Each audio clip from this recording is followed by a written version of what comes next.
แต่ยังเข้าใจแล้วมันไม่ใช่เรื่องที่จะต้องริษยากัน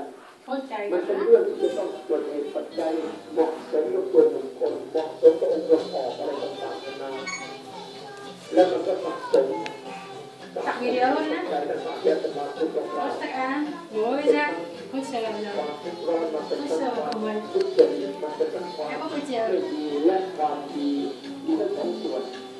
ในความดีของพฤติกรรมสังคมความไม่ดีของพฤติกรรมสังคมต่างคนต่างทำสั่งสมหมักหมมจนกระทั่งมันเกิดวาระนี้ขึ้นมาแล้วมันไม่เกิดเหตุการณ์ประชาชนก็ตื่นรู้ขึ้นมาต้นทุนของประชาชนคนไทยมันมีด้วยมันรู้จักธรรมะและมันก็เป็นจิตวิญญาณที่มีเรื่องของธรรมะอยู่ในเนื้อตัวด้วยมันก็เลยตื่นรู้กันมาหมดแล้วออกมารวมตัวกันจึงเกิดเหตุการณ์ที่เป็นกันเพราะฉะนั้นในประเทศต่างๆที่เขามีประชาชนตื่นรู้และประชาชนก็ออกมาปฏิวัติกันแต่ละแห่งแต่ละแห่งเนี่ยเกิดผลสำเร็จของแต่ละแห่งมันก็เกิดมาแล้วแต่ละประเทศแต่ละประเทศ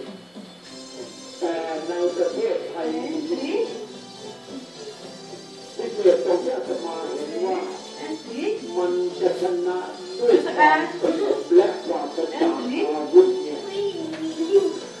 Ja, wat je doet? Goed daar, zo. En handen, goed kijken maar. ถามว่าอาตมาอยากให้สำเร็จไหมตอบแทนอาตมาหน่อย Goed zo.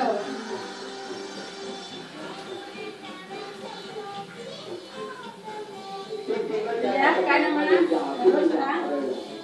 อยากไม่ได้อยากไม่อะไรแต่ Je lichaam moet bewegen zo. อันนี้อาตมาไม่ได้เล่นลิ้นอะไรหรอกใจอาตมาก็รู้อยู่ว่าถ้ามันรู้เหตุที่ปัจจัยมันก็ควรจะชนะควรจะเป็นมันก็ควรจะเป็นจะให้อยากออกตามเนื้อหาก็ได้แต่ว่าไม่ควรจะอยาก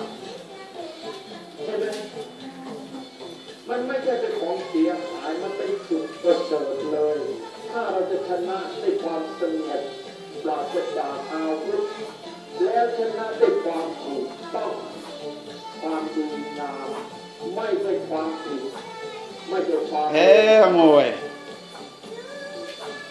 ความถูกต้องและความดีงามเป็นผู้ชนะเนี่ย